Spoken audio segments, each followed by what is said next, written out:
네, 안유아 교수님 모셨습니다. 안녕하세요. 네, 안녕하세요. 네.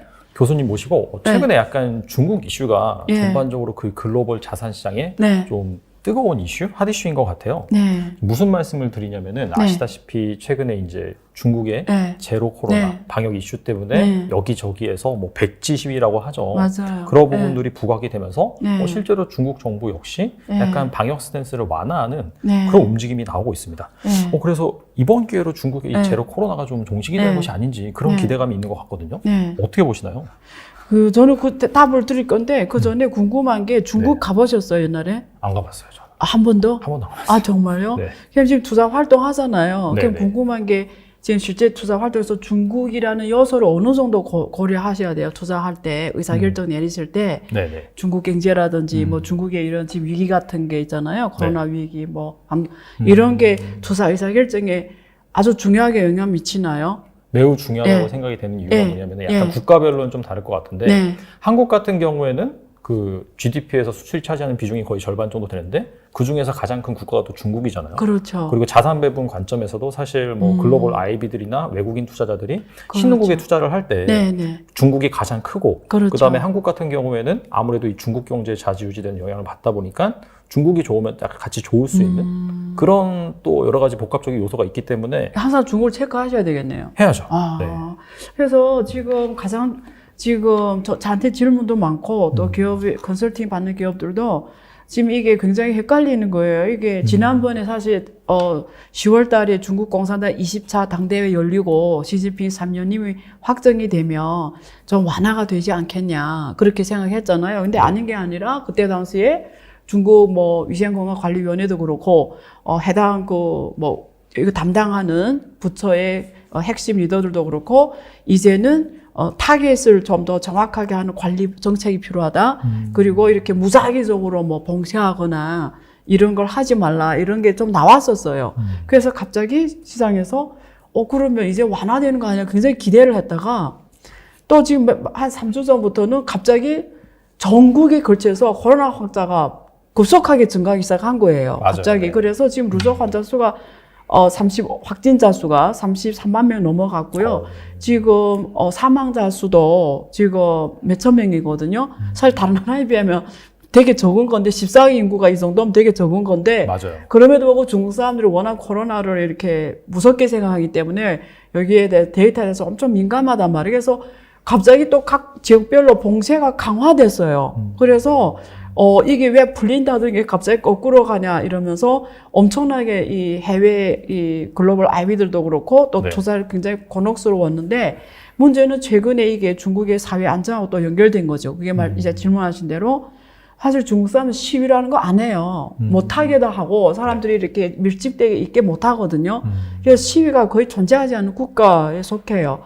근데 이번에 지금 전국 각지에서 백지를 들고 어떤 항의를 하는 표현이잖아요. 그래서 이제는 중국 사람들이 사실 올해 상반기까지도 괜찮았어요. 네. 이 사람 받아들인 정도가 이 정도면 그래도 이게 공산당 정부가 우리 국민들을 위해서 이러겠지. 신뢰가 엄청 높아요. 그러다가 지금은 이제는 도저히 참을 수 없게 된 거죠. 왜냐하면 이게 너무 장기간 가다 보니까 피로감이 굉장히 높아졌고, 그렇죠. 그 다음에 또 이게 경제가, 그러니까 제가 늘 하는 말인데, 이런 사회주의 이런 그 좀 독재 국가에 속하잖아요. 일당 독재잖아요. 네. 하나의 국가, 하나의 집권당만 존재하니까 우리가 일당 독재 국가라고 하는데, 이런 국가들 혹은 또 사회주의 이런 집권주의잖아요. 이런 중앙 집권주의잖아요. 이런 나라들이 위험에 처한 이유가 대부분은 질병이 주로 전염병 확산이거든요.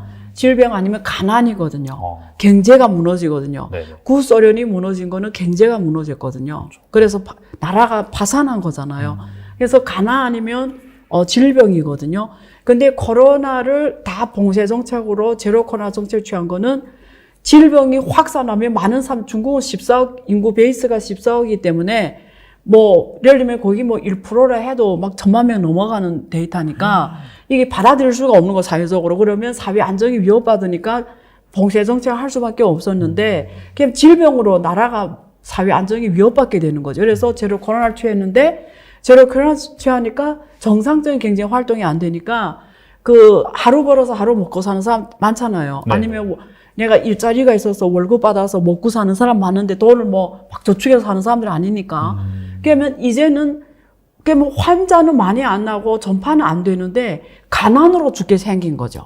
우리 일반 사회 구성원들 입장에서는. 근데 그게 기간이 짧으면 참을 수가 있죠. 그래도 뭐 그동안 뭐 조금이라도 저축했을 거고 아니면 뭐 친척이 도와줄 수도 있고 뭐 이러면서 짧은 기간에 그 유지가 되는데 이게 3년 넘어지니까 이제 가난으로 죽게 생길 수가 있게 된 거죠. 그러니까 경제가 이제 너무 어려워지고 일자리도 없어지고 밖에 나가 경제 활동도 못하고 이러니까 질병으로 죽지 않으면 가난으로 죽게 되는 상황이 연출이 된 거죠. 그래서 일단 민중들이 이거 받아들일 수 없게 되니까 드디어 얼마나 참을 수 없으면 백지를 들고 나왔겠어요. 그래서 일단은 거기에 대한 항의도 있었고 또 안전 문제도 있었어요. 왜냐면 이번에 TBS에서 지금 화재가 났는데 그게 네. 이번에 백지 시위의 발단이 된 거잖아요. 맞아요. 저도 봤어요. 예, 그게 이렇게 제로 코로나 정책을 취하는 바람에 그게 너무 이게 소방차가 왔는데 이게 차 움직임이 유난하지 않은 거죠. 다 막아놨으니까. 네네. 그러니까 이게 화재를 적시에 끄는 게 방해물이 생긴 거잖아요. 그러니까 거기에 대해서 어떻게 보면 항의하는 건데 사회 안전도 위협받게 되거죠. 이것도 있고요. 그 다음에 정부 입장에서는 제가 이제 민중의 입장에서 말씀드려 정부 입장에서 이게 문제가 오래 갈 수 없는 게 더 할 수 없는 게 그거 매일 검사해요. 그러면 지하철 타도 그게 있어야 되거든요. 네. 대중교통사 하면 여기 웨이체스로 다 뜨거든요. 이렇게 네. 내가 오늘 검사했는지 안 했는지. 그리고 파란 색깔이면 마음대로 다닐 수 있고 빨간색 못 다니고 하니까 그걸 매일 검사해야 되는 거예요. 그렇지 않으면 대중교통 이용할 수가 없는 거예요. 그러니까 이게 정부 입장에서는 검사라는 게 다 무료로 하거든요. 그러니까 어마어마한 재정 비용이 드는 거예요. 그래서 이제 정부 입장에서 지방정부 다 이것 때문에 재정이 돌아가지 않게 생긴 거예요. 그러면 지방정부가 사람을 동원해서 검사하려면 그 일당비라도 줘야 되잖아요. 네.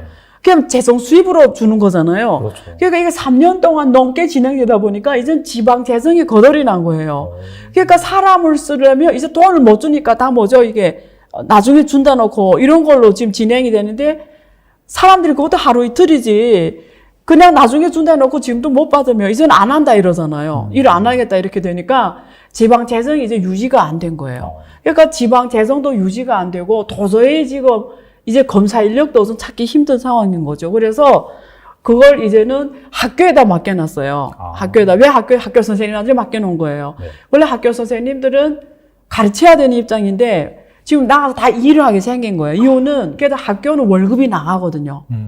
그러니까 월급 받으니까 해라면 할 수밖에 없는 거죠. 그래서 결국 학교 선생님들이 강의는 온라인으로 하고 실제 딴 일을 해야 되는 상황까지 연출이 되니까 이게 정부 입장에서 유지가 불가능하게 된 거예요. 그러니까 민중의 입장에서 또 정부 입장 다 어려움이니까 지금 분위기는 이번에 시진핑 주석이 이야기했거든요. 오미크론이 변이 인정은 거의 위험이 없다. 그래서 이제는 이거 목표 관리를 하고 이렇게 무작위로 봉쇄하거나 이런 거 하지 말라 이런 식의 발언을 했어요. 그래서 완화하는 거는 맞는 것 같고 최근에 나온 정책은 이제 대중교통 쓸 때 이 검사한 결과 없어도 이제 타게 해라 이런 게 지금 나오고 있거든요. 여기 지방정부별로 정책이 좀 차이가 큰데 전반적인 거는 이제는 푸는 방향으로 오면 도저히 유지가 안 돼요 지금. 그리고 이게 또 3년 넘게 가니까 부패가 여기서 또 발생해요. 무슨 부패냐면 네. 하나는 이 테스트 하는 그거 공급하는 업체 있을 거 아니에요. 네네. 그럼 그 공급하는 다 서로 공급하려고 할 거 아니에요. 그럼 그 뒤에 또 이해관계가 있을 거고요. 그렇겠죠. 그리고 중국의 방창 이웬이라고 있어요. 그러니까 이 걸린 사람들만 한 곳에 이렇게 격리시키는 곳을 있어요. 그걸 중국어로 방창 이웬이라고 해요. 네네. 걸린 사람들만 이렇게 갔다가 이렇게 거기 있게 하거든요.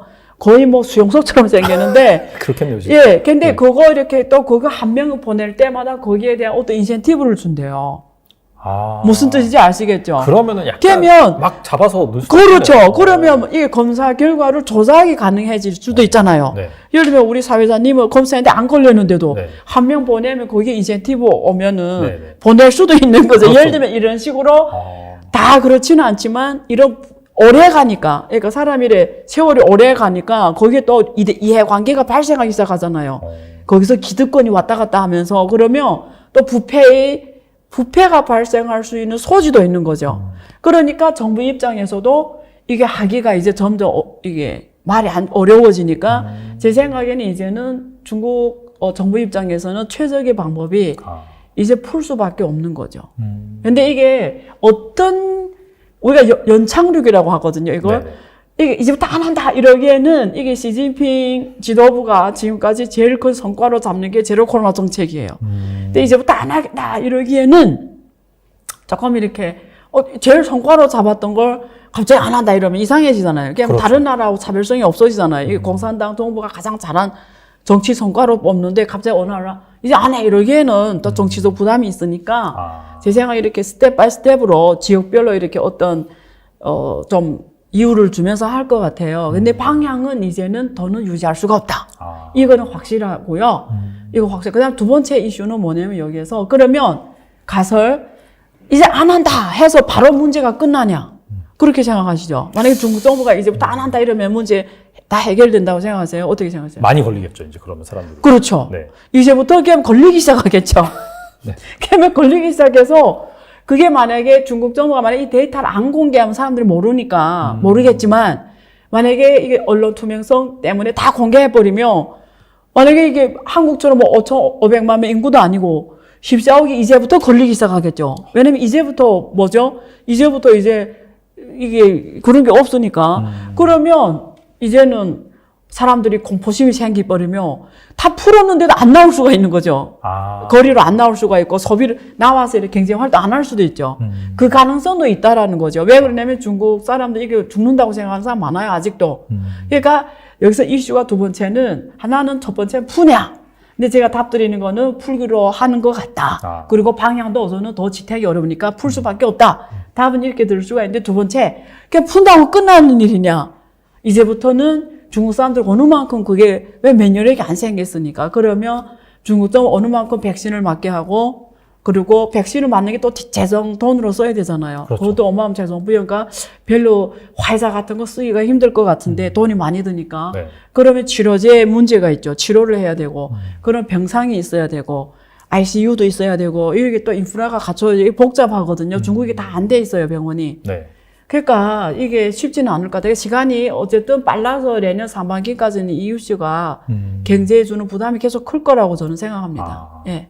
그 정도로 생각하시면, 그래서 기업 하시는 분들은 적어도 내년 상반기까지는 이 상황이 풀어도, 이 이슈는 계속 어쨌든 경제에 미친 영향이 클 수밖에 없다라는 준비를 하면서 기업 활동하셔야 되고, 또 투자하시는 분들은 이 리스크를 이 정도로 생각하셔야 될 것 같아요. 예. 지금 어떻게 본다면은 야 중국이 제로 코로나 푼다라고 해서 그럼 예. 중국 경기 좋아지겠네 하면서 약간 좀 뜨거워지는 그런 그렇죠. 분위기가 있는데 바로 팍 좋아진다고 생각하는 거죠. 네. 근데 그러기에는 너무 많은 인구 베이스를 갖고 있다. 그리고 중국 인프라가 아직 의료시설 인프라가 그 정도로 갖춰지지 않아서 다른 나라 데이터로 예상하기에는 너무나 큰 나라고 너무나 인프라가 안 돼 있다. 그래서 다른 상황이 연출될 수 있는 것에 대비는 해야 된다. 기업 활동하든 투자 활동하든. 예, 그러면 될 것 같아요. 너무 막 좋아서 흥분하면 안 되겠네요. 네네. 약간 이거 좀 리스크로 조심할 필요가 계속 있다. 생각해야 네. 될 것 같아요. 예. 그 정도로 이제 중국 네. 이슈는 짚고 네. 넘어가면 좋을 것 같고 네. 최근에 이제 그 미국의 예. 연준 위원들의 발언을 보니까 네. 거의 뭐 금리 인상 속도 조절이 기정사실화되는 분위기예요. 그렇죠. 그러면서 사실 국채 금리도 좀 네. 빠르게 내려온 측면이 있고 네. 강달러 같은 경우도 약간 좀 진정되는 그런 그렇죠. 모습이거든요. 예. 자, 그렇다면 그동안 약간 시장을 지배하고 억눌렀었던 네. 강달러 고금리 현상 같은 경우에는 좀 끝났다고 볼 수 있을지 좀 궁금하거든요. 일단 확실한 건 있어요. 올해 들어서 지금 3월부터 올리기 시작을 해서 6차례 올렸거든요. 네네. 근데 처음에는 25bp, 두 번째 50bp, 근데 나머지 다 75bp로 올렸어요. 그래서 우리가 자이언트 스텝이라고 하잖아요. 네. 그래서 자 그러면 이번에 지금 다음 주에 12월 중순에 또 이번에 회의가 열리잖아요. 네. 그럼 거기서 이제 결정할 거예요. 이번에 또 얼마 올릴지. 맞아요. 네. 그러면 우리가 75bp 올라가는 건 자이언트 스텝이라면 한 50bp 오른 건 빅 스텝이거든요. 그 아래에는 우리가 베이비 스텝이라고 하잖아요. 근데 지금 거의 뭐 저도 그렇게 생각해요. 거의 시장의 컨센서스 그리고 이 연준 관련된 사람들이 빠른 보면은 파월 의장 이번에 그 강연도 보고 이러면 그냥 50bp로 올리는 게 거의 확실시 됐어요. 네. 이번 12월에는. 네. 자, 그 다음부터 문제는 1월부터 2월 이때예요. 이때는 이 파월 의장 표현을 보면은 depends. 무슨 말이냐면 상황을 보고 하겠다라는. 그때 상황을 보고 네네. 그 말은 12월 CPI를 보고하겠다라는 거예요. 12월 물가 지수가 어느 정도 이번에 11월에 나온 거는 7.7로 나왔거든요. 맞아요. 네. 그래서 계속 이렇게 떨어지는 걸 나왔잖아요. 근데 12월도 떨어지면 이제는 물가는 확실히 떨어지는 쪽으로 간 거잖아요. 그러면 아마 1, 2월에 어떤 그 통화정책 취할 때, 연준 금리 정책 결정할 때, 금통위가 결정할 때, 그냥 부담이 적으니까, 그때는 만약에 뭐 25bp라든지, 뭐 어제도 이렇게 확 완화하는 쪽으로, 올리니까 완화라고 말하기는 힘들어요. 계속 올리는 거니까 금리를. 네네. 완화는 아닌데, 스텝은 확실히 줄이는 거죠. 그래서 지금, 이번에는 확실히 50bp를 먹어 10월에. 그래서 그때는 한 1분기는 한 그래도 25bp 정도 올려서 우리가 금리 상단을 4.75에서 제일 높게 봐서 5%로 보여요. 5%로. 그러면 이 물가가 지금 7.7에 또 떨어져서 1월에 가서도 떨어져서 지금 이 순서대로 만약 지금 이게 시나리오인데 이 시나리오 갈 확률이 지금 가장 높아서 이 얘기를 드리는 건데요. 이대로 가면은 상반기까지는 물가가 한 4%대 내년 6월까지는 한 4%대까지 떨어질 것 같아요. 지금 7.7이잖아요, 11월이. 네. 그러면 상반기는 한 4%대까지 떨어지면 원래 연준이 물가 목표는 2%예요. 네. 근데 지금 상반기까지 4%면 2% 안 왔잖아요. 네. 그럼 계속 올리냐 안 올린다는데 제 생각에는 못 올린다고 생각해요. 그 다음부터는 오히려 이제는 금리를 내려야 되는 상황이 올 것 같은데 이유는 지금까지 킹달러 정책 취한 게 뭐냐면 금리를 계속 올렸다라는 거는 지난번에 제가 라이브 강연에서 말씀드린 것처럼 네. 대가가 뭐냐면 경제가 죽는 거예요. 이게 금리가 올리면 기업들이 부담이 얼마나 큽니까? 감당할 수가 없거든요. 맞아요. 네. 근데 이게 시차 효과가 있어요. 지금 바로 경제가 안 좋아지는 게 아니라 이게 몇 개월 시차를 두고 움직이거든요. 그럼 지금처럼 계속 올리면 내년 2분기부터는 미국 경제가 엄청 안 좋아질 거예요. 지금 내년에는 지금 올해 전 세계 월드로 전 세계 평균 성장률 3.2%로 보는데 미국은 1.6%거든요. 근데 내년은 더 안 좋게 봐요. 그러니까 이게 시차 효과를 고려하면 내년에 상반기에 굉장히 경제가 안 좋게 나올 확률이 있어요. 이게 시차 효과가 있으니까. 그러면 연준도 이게 도저히 감당할 수가 없어요. 이 경제 이 부담을. 그래서 하반기부터 금리 인하되는 쪽으로 갈 수밖에 없을 것 같아요. 그래서 지금 이슈가 뭐냐면 자기네 선정에 말했던 2% 물가를 딱 찍어야 금리를 올리는 걸 그만둘 것인지 네. 아니면 이 경제 상황 보면서 4%래도 CPI가 4%래도 경제가 너무 안 좋으니까 다시 이제 통화정책 완화하고 재정책 완화 이쪽으로 갈 것인지 이 이슈거든요. 근데 제가 봤을 때는 물가를 꼭 2% 찍지 않더라도 완화로 갈 수밖에 없다고 봅니다. 경제가 너무 안 좋기 때문에. 너무 안 좋기 때문에. 근데 미국에서 제일 중요시하게 보는 경제는 취업률이에요. 맞아요. 네. 취업률이거든요. 네. 근데 지금 올해 이번 달 데이터를 봐도 그렇고 이 지금 실업률은 계속 떨어지고 있어요. 그러니까 좋아지는 거죠. 그러니까 실업률 데이터가 좋으니까 지금 계속 금리를 올리는 거거든요. 네. 그래서 지금 내년 상반기까지 지금 이 실업률 데이터를 봐야 돼요. 근데 실업률이 급격하게 나빠지면 경제를 완화 정책 할 수밖에 없어요. 그럼 CPI가 2%를 안 찍더라도 다시 금리를 떨어뜨릴 수밖에 없거든요. 그래서 지금 경제 펀더멘탈은 이렇게 간다는 거예요. 그러면 투자자 입장에서는 이게 어떤 인사이트냐? 이거는 거의 맞을 거예요. 저는 막 이렇게 간다고 생각해요. 제 주장은. 그럼 만약에 이 시장으로 간다고 했을 때 투자자 입장에서 전략은 뭐냐면 첫 번째 거시경제 펀더멘탈이 안 좋아진다는 내년 상반까지 미국이 네. 이게 시차 효과 때문에 올해 올렸던 이 금리 정책의 경제 부정적 효과가 내년 상반기에 경제가 엄청 안 좋은 걸로 나올 거예요. 이 말은 뭐냐면 GDP 성장률이 올해 평균 1.6보다 더 나빠지는 거예요. 오히려 거의 0% 마이너스 갈 수도 있어요. 유럽은 거의 마이너스로 가는 게 아니면 그래봤자 0.2%, 유럽은 0.2% 성장. 네. 미국도 어쨌든 2% 성장 안 되게 나올 거예요. 그 정도로 안 좋다는 거예요. 거시경제 성장률이. 두 번째 인사이트는 뭐냐면 기업의 이익률이 안 좋다라는 거예요. 그래서 기업의 이익률이 마이너스로 갈 거예요. 내년에 미국 기업들이. 그래서 기업 이익률이 계속 안 좋아질 거고 거시경제도 안 좋아질 거라는 거예요. 그럼 이거 우리가 투자자 입장에서 분석할 때 거시경제 분석을 봤을 때 경제 경제는 안 좋아지고 기업이 펀더멘탈 안 좋아진다는 거거든요. 네. 그러면 투자자 입장에서는 이게 기업을 잘 고르지 않으면 굉장히 주가에 안 좋아지는 기업을 고를 수가 있는 거죠. 그래서 거시경제 데이터로 봤을 때는 펀더멘탈은 안 좋아지는 건 맞다. 근데 인덱스 전체 주가 시장 흐름으로 봤을 때는 또 달리 봐야 돼요.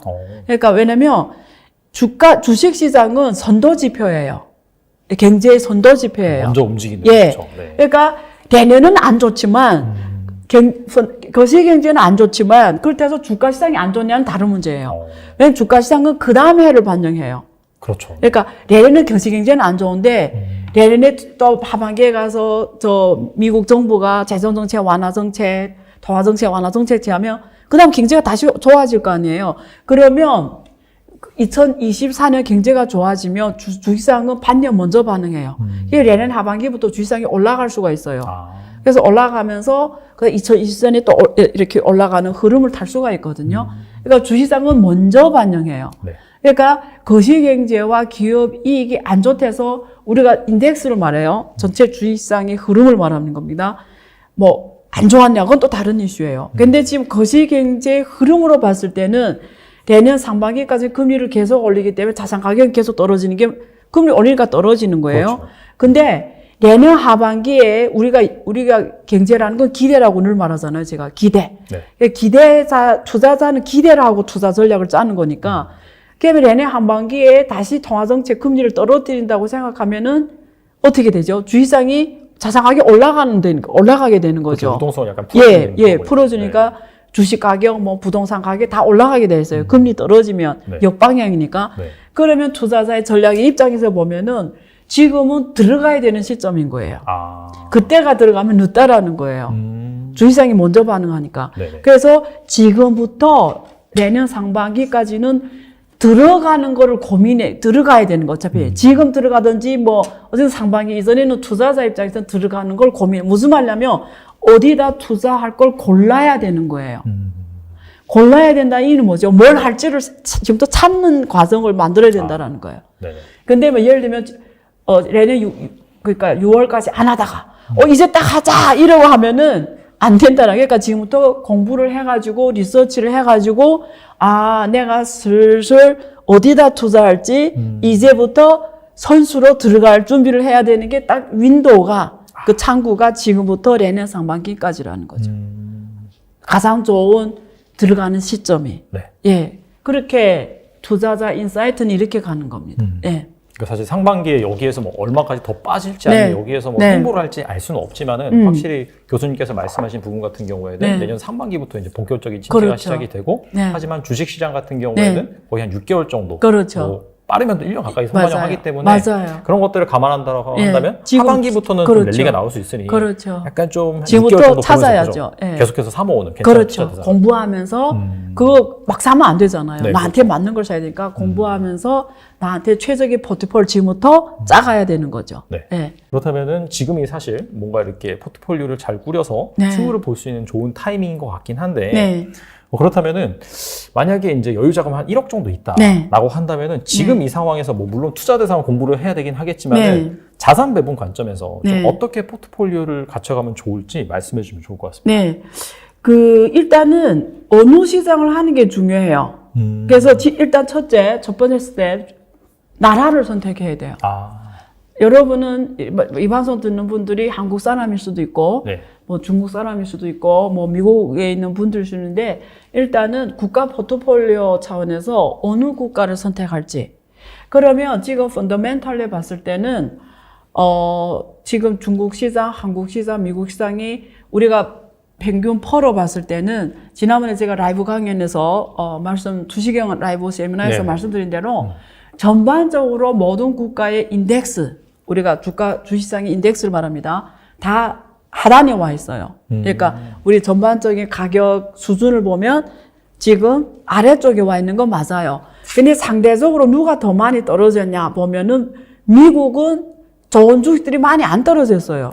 워낙 많이 올랐잖아요. 그렇죠. 워낙 2022년, 21년 많이 올랐기 때문에 많이 대비하면 떨어졌지만 과거 평균에 비하면 아직도 평균 위에 와 있어요. 그때 제가 2시간 라이브 세미나에서 보여줬잖아요. 네네. 그래서 미국의 인덱스는 최고점에 비해서 떨어진 건 맞는데 우리가 과거 30년의 평균 데이터로 쭉 평균선 그려보면 레인지를 그려보면 아직도 요 평균 위에 와 있어요. 일단 요거 첫 번째 요 밸류에이션을 첫째 알아야 되고요. 네. 중국하고 한국은 전체 밸류에이션의 하단에 와 있어요. 그래서 투자 자산의 가격 메리트로 봤을 때는 한국 주식하고 중국 주식이 다 메리트가 있어요. 일단 네. 제가 인덱스를 말하는 겁니다. 네. 주식상 주가지수 입장에서 지금 말씀드리는 거예요. 그래서 퍼를 우리가 보통 말하는데 중국과 한국 다 낮은 퍼에 와 있어요. 미국은 아주 높지는 않지만 역사 평균에 좀 위에 와 있다. 일단 요 정도 가격에 대한 인식이 있어야 되고요. 첫 번째. 두 번째, 그럼 어느 나라를 할 거냐에 따라서 또 포트폴리오 달라지는데 일단 중국 같은 경우에는 먼저 말씀드리면 글로벌 IB들이 내년에는 중국 경제가 좋아진다고 봅니다. 맞아요. 네. 이유는 올해 너무 안 좋았기 때문에 일단 우리 기소효과라는 게 있잖아요. 네네. 그래서 데이터로 봤을 때 올해 너무 안 좋았기 때문에 내년에 분기별로 경제 성장률 발표할 때 올해 대비해 발표하잖아. 전년 동기 대비. 그럼 올해 너무 안 좋았기 때문에 데이터적으로 올해보다 좋게 나올 수밖에 없어요. 일단 네. 첫 번째 이유. 두 번째는 중국도 지금 경제가 경착륙이 올까봐 풀고 있거든요. 재정 정책도 풀고 지금 통화정책도 엄청 풀고 있잖아요. 네. 다른 나라 다 올리고 있는데 중국만 계속 풀고 있잖아요. 일본하고 중국이 계속 풀고 있죠. 그래서 일단 정책적으로 봐서도 풀고 금리를 떨어뜨리고 있기 때문에 제가 그때 말 금리 떨어지면 자산 가격은 올라간다고 그랬잖아요. 그런 면에서 중국 주식상은 펀더멘털을 봤을 때 내년에 올해보다 좋기 때문에 결국 지금 제로 코로나 정책을 만약에 답 안 한다 이러면 뭐 어른들이나 이런 사람 나오기 꺼려 하겠지만 네. 젊은 사람들은 신경 안 쓸 거 아니에요. 그러면 그렇죠. 어차피 하나도 거리에 없는 거보다 그래도 풀면은 거리에 나올 거 아니에요. 젊은 사람들이라도. 답답해서 많이 나올 것 같아요. 그렇죠. 네. 답답해 나온다. 그러면 거기서 또 소비가 발생할 거고 이러면서 지금 소비가 마이너스거든요. 이게 중국은 소비가 전체 GDP 차지하는 비율 60-70인데 소비가 지금 안 좋으니까 경제가 엉망이거든요. 그러면 어쨌든 소비는 올해보다도 좋아질 거 아니에요. 그래서 소비, 투자, 수출 이런 측면에서 봐도 올해보다는 좋아질 거라는 거예요. 그래서 글로벌 IB들이 올해는 중국 경제 성장률을 4% 아래로 봐요. 전년 평균을 지금 한 3.8%로 제일 많이 보고 있거든요. OECD 같은 경우에는 내년에는 4.6으로 봐요. 좋게 보는 데는 UBS 이런 데서는 5%로도 보거든요. 내년을. 네. 중국 경제가 글로벌에 봤을 때 내년에는 유럽도 안 좋을 거고 미국도 안 좋을 거예요. 근데 우리가 펀더멘털로 경제 성장을 봤을 때는 중국이 좋게 나올 거예요. 그러면 거시경제 흐름으로 봤을 때는 중국 경제 그리고 중국 기업들이 이런 펀더멘털이 좋아지기 때문에 결국 중국은 지금 역사 저점에 와 있잖아요. 어쨌든 평균에서 메리트로 봤을 때는 중국의 주식상은 좋을 수가 있어요. 근데 중국 주식상은 조심해야 돼요, 또.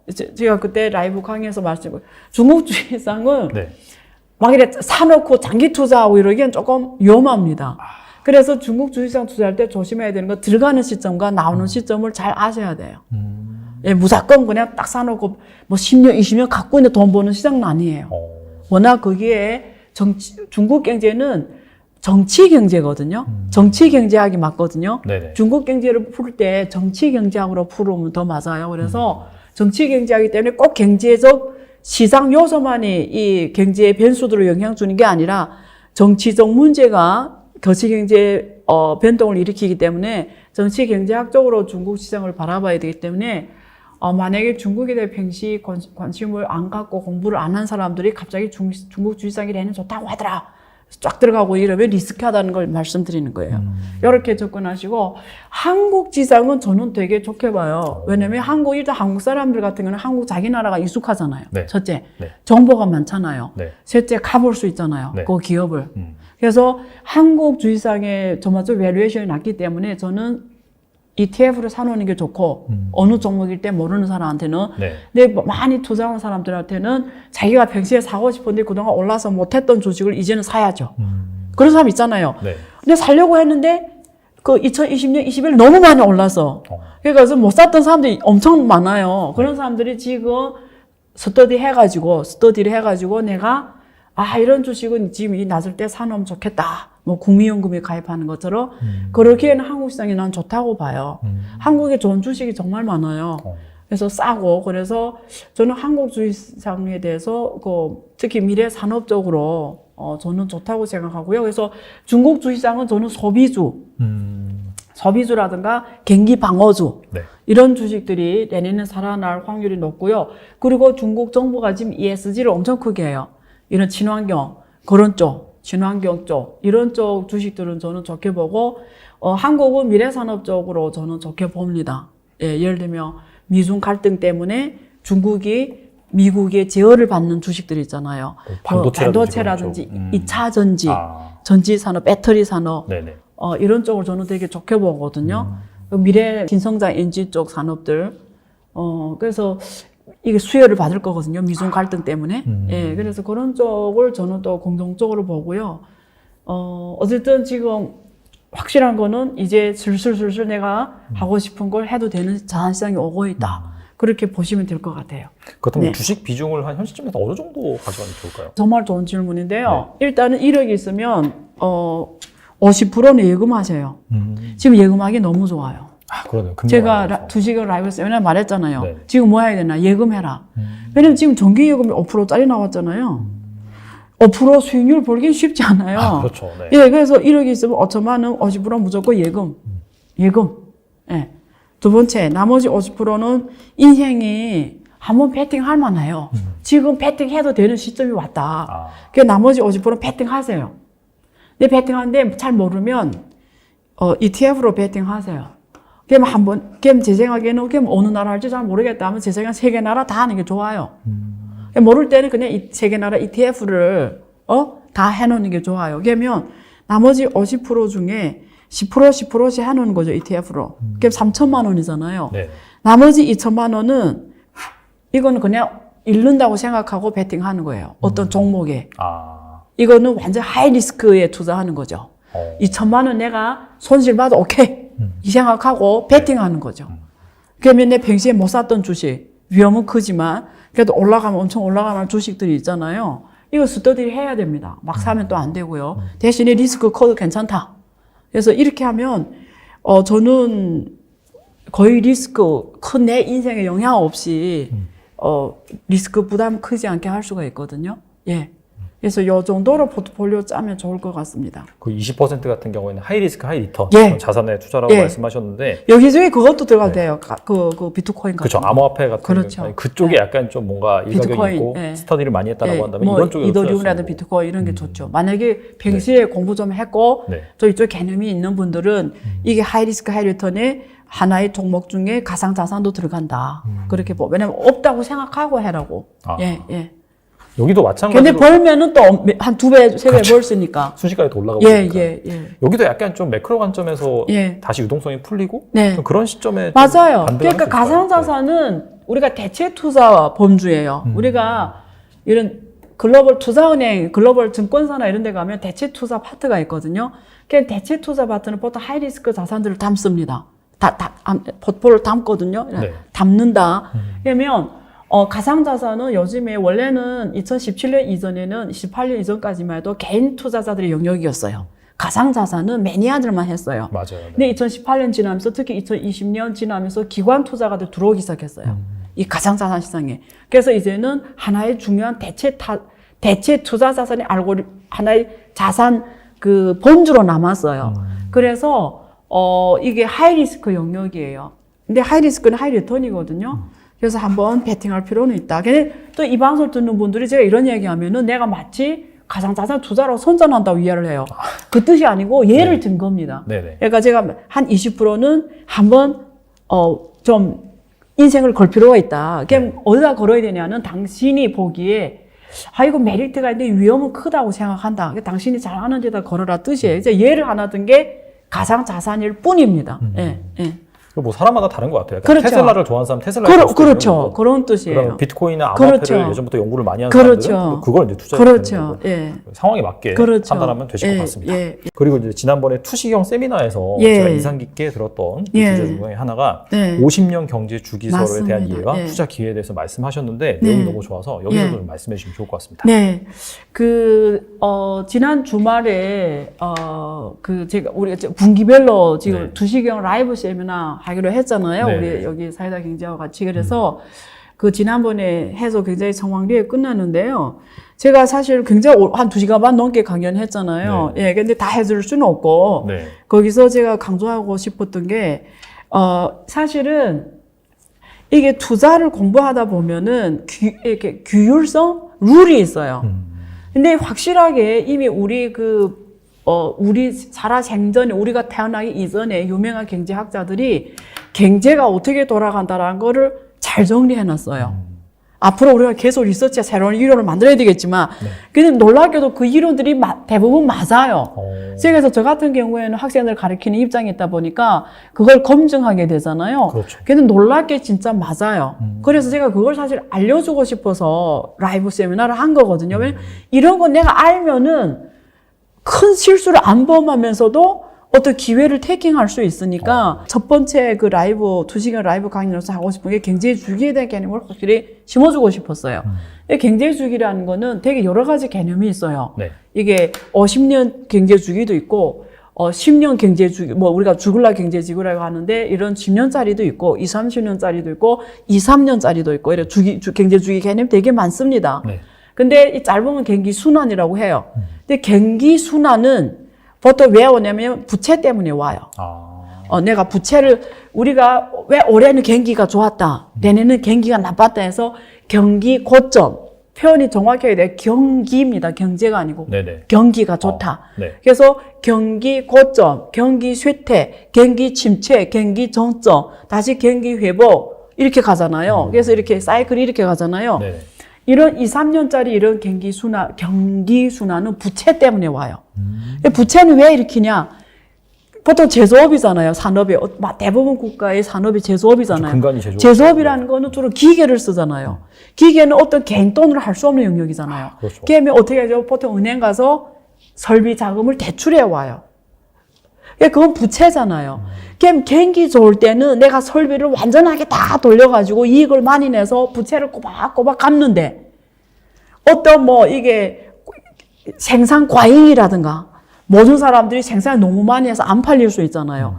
그러면 물건은 안 팔리는데 내 부채는 그대로 남아있잖아요. 그럼 은행이 부채를 못 갚게 되면서 이게 연쇄부도가 일어나요. 그럼 전체 국가 경기가 하락하게 되고 침체가 오게 돼요. 그래서 보통 짧은 기간에 이런 경기 좋고 나쁨은 설비 투자 주기 때문에 생겨요. 설비 수명이 보통 긴 거는 10년, 짧은 거는 2, 3년, 5년. 그래서 이게 다 부채하고 연관되어 있거든요. 그래서 제가 다음에 라이브 강연에 기회 되면 풀 건데, 어쨌든 여러분 오늘 제 방송 보시고 확실하게 기억해야 되는 거는 짧은 경기, 과열, 경기, 저점, 침체 이런 거는 부채 경기예요. 레버리지. 근데 이거는 설비 때문에 오는 거다. 설비 주기라. 근데 50년 경제 주기 이거는 기술 주기예요. 이걸 우리가 이 50년 경제 주기는 핵심 기술 변화로 오거든요. 근데 내가 이번에 라이브 강의 확실하게 해주고 싶었던 거는 이 콘트라이티브 파동이라는 개념이에요. 네. 이게 이름이 되게 발음하기 어려워요. 왜냐면 구소련 경제학자거든요, 이분이. 니콜라이 콘드라이트비에프. 발음이 어렵죠. 네. 이 사람이, 제가 번역해드리면, 경제에서의 long wave, 그러니까 장기 경제 주기라는 논문을 발표했습니다. 그래서 이게 정말 좋은 이론이에요. 나중에 혹시 이 방송 보는데 가서 추가로 공부하세요. 이게 50년 경제 주기설이에요. 근데 이게 왜 50년 한 번씩 경제가 큰 주기가 이렇게 오냐면, 이거는 주도 기술이 변하기 때문이에요. 그래서 이분이 썼던 논문 중의 내용을 핵심을 말씀드리면, 이게 첫 번째 경제 주기는 1782년부터 1845년까지 오는데 63년이거든요. 이때는 전 세계 경제를 어떤 기술이 이끌었냐면 방직공업과 증기기술이 이런 거예요. 아. 그러니까 전 세계 경제가 이렇게 큰 63년 경제 저점으로 또 올라가서 고점 직후에 떨어지는 이게 63년이 걸려요. 이게 주체가 영국이었어요. 아. 그 당시 영국이 세계 경제를 리드했잖아요. 네네. 두 번째는 1845년부터 1892년까지예요. 이거는 47년이에요.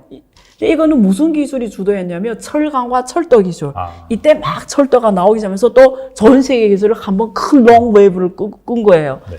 그래서 이게 47년. 그리고 이것도 영국이 주도했죠. 우리가 옛날에 경제사에서 배웠잖아요. 네. 그리고 1892년부터 1948년까지는 56년인데 이것도 영국이 주체였는데요. 전기와 중화공업이에요. 이것도 56년의 롱웨이브. 그래서 영국이 주체해서 세계 경제를 또 이끌어온 경제 주기였고요. 그 다음 또 미국이 2차 세계대전 끝나면서 미국이 세계 경제를 주도합니다. 맞아. 그러면서 새로운 주기가 열렸는데 이때 핵심 기술은 자동차와 전자 컴퓨터예요.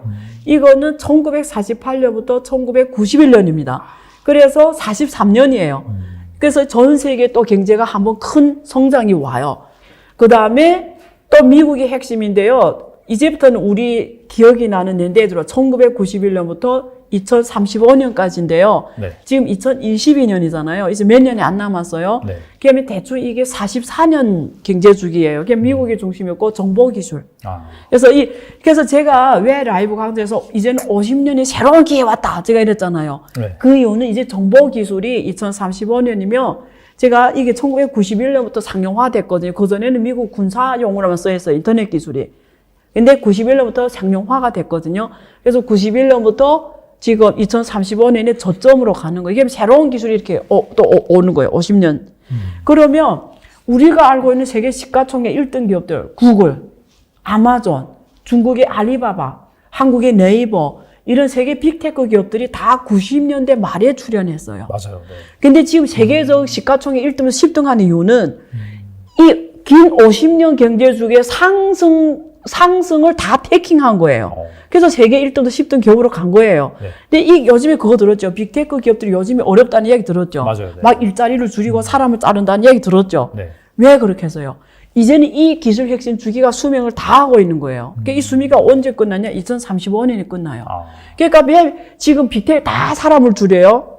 이게 성장이 이제 한계가 온 거예요. 그래서 이 기술 수기가 1991년부터 이렇게 쭉 끓는 다음에 하이라이트가 2010년, 11년에 끝나서 그리고 35년에 이렇게 뚝 떨어지는 거예요. 그럼 새로운 거 이렇게 그어야 되는 거예요. 네네. 그 새로운 게 뭐냐? 이걸 찾아야 되는 조사 입장에는. 그러면 또 새로운 구글, 새로운 애플, 새로운 아마존 이런 기업들이 생기는 거예요. 그래서 그걸 올리는 기업이 뭔지를 찾는 게 우리가 해야 되는 일이에요. 아. 넥스트 구글이 누구냐? 네. 그래서 그걸 라이브 강연에서 제가 해드린 거죠. 그래서 앞으로 라이브 강연은 이런 어떤 시대적 흐름을 읽는 이런 강연을 해드리려고 계속 분기별로 하기로 했던 거잖아요. 네네. 그래서 제가 오늘도 지금 반복하지만 한 개인의 운명과 한 기업의 운명은 시대적 운명을 못 이깁니다. 아무리 대단한 우리가 일론 머스크, 아무리 대단한 구글, 아마존, 그렇죠? 이런 기업들이 그 시대를 못 만났으면, 정보 기술이라는 이 시대를 못 만났으면 절대 오늘이 9일이 못 됩니다. 절대 될 수가 없어요. 네. 그래서 제가 50년 경제 주기설이라는 개념으로 이번에 라이브 세미나 한 거거든요. 네. 네. 알겠습니다. 정말 네. 앞으로 다가올 만한 네. 그 새로운 기술의 혁명 네. 이런 부분들을 지금부터 공부를 열심히 해서 네. 잘 찾는 게 중요할 것 같은데 네. 그래서 또 네. 안투라지라는 독서 클럽을 또 맞아요. 본격적으로 시작하시잖아요. 네. 원래는 제가 알기로는 네. 약간 소규모로 약간 그렇죠. 프라이빗하게 운영을 맞습니다. 하시다가 요거는 이제 본격적으로 맞습니다. 좀 네. 이렇게 모집을 해서 운영하시는 네. 걸 알고 있는데 네. 여기에서는 좀 투자자라든지 미래 경제에 관심이 그렇죠. 많은 사람들이 예. 좀 무엇을 배울 수 있는지 네. 말씀해 주시면 좋을 것 같습니다. 그래서 제가 이게 사이다 경제하고 주로 같이 하는 거잖아요. 네. 라이브 강연은 큰 시대적 흐름을 읽는 데 집중하려고 합니다. 그래서 여기에는 기업들이 큰 흐름을 읽으면서 선도적으로 글로벌 경쟁을 확보시키는 차원에서 큰 흐름, 그리고 개인도 투자 전략을 짤 때 이 흐름을 읽고 흐름에 베팅할 수 있는 이런 어떤 시대적 큰 그림을 그릴 수 있도록 초점을 맞추는 반면에 이 매월 진행되는 그 안투라지라는 브랜드명으로 안유아의 독서 클럽이거든요. 전에는 제가 안유아의 독서 클럽으로 그냥 프라이빗하게 진행이 되다가 이번에 사이다 경제하고 안토라지라는 브랜드로 이렇게 네. 런칭하게 된 이유가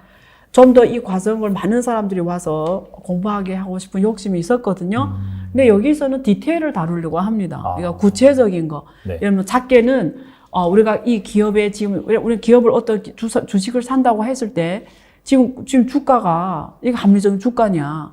그럼 합리적인 기업의 주가를 어떻게 우리가 봐야 되냐? 네. 기업 분석을 할 때 주로 어떻게 해야 되냐는 실전 문제. 네. 그러니까 만약에 라이브 강연은 우리가 투시형 브랜드로 진행되는 라이브 강연이 전략적인 문제를 다룬다고 하면은 안토라지라는 브랜드로 이루어지는 매월 진행되는 안유아 독서클럽 강연은 주로 전술적인 문제, 디테일, 어떻게 해야 되냐, how. 그러니까 투시형 라이브 세미나는 what, 무엇이냐. 그러면 안토라지 이 안유아 독서클럽 매월 진행되는 라이브 강연은 주로 how, 어떻게 해야 되냐를 맞추면서 진행되고 하고요. 3개월 한 번씩 주제가 바뀝니다. 큰 주제가. 그래서 이번에 내년 1월부터 3월까지 하나의 또 독립적인 지금 독서 안토라지 10기 독서 클럽이 운영이 되잖아요. 이것은 자산관리. 자산관리. 그러니까 이번에 제가 말씀드렸잖아요. 지금 거시경제 쪽으로 지금 들어가야 되는 시점이잖아요. 그러면 내가 아까 질문 잘하셔서 1억 있을 때 이 자산관리 포트폴리오 어떻게 짜야 되냐. 예를 들면 이런 걸 제가 이번에 10기에서 안토라지 10기 독서클럽에서 다루려고 합니다. 구체적으로 어떻게 해야 되는지. 예. 그래서 그런 차원에서 이해했으면 좋을 것 같습니다. 네. 세미나 같은 경우에는 큰 그림을 좀 그런 상황이라고 한다면은 독서클럽 같은 경우에 좀 디테일하게 우리가 무엇을 봐야 되고 또 무엇을 공부해야 되는지 어떻게 해야 되는지 교수님과 함께하는 그런 시간이기 때문에 관심이 있으신 분들 같은 경우에 꼭 한번 신청해서 들으시고 정말 앞으로 다가올 10년, 10년 후에 또 어떤 새로운 기술이 또 누구를 부자로 만들어주고 또 투자자 입장에서는 그런 기업들을 잘 찾아서 편승을 해야 되기 때문에 귀중한 시간 여러분들이 잘 한번 활용해 보셨으면 좋겠습니다. 지금까지 안유아 교수님 나오셔서 감사합니다. 예, 감사합니다.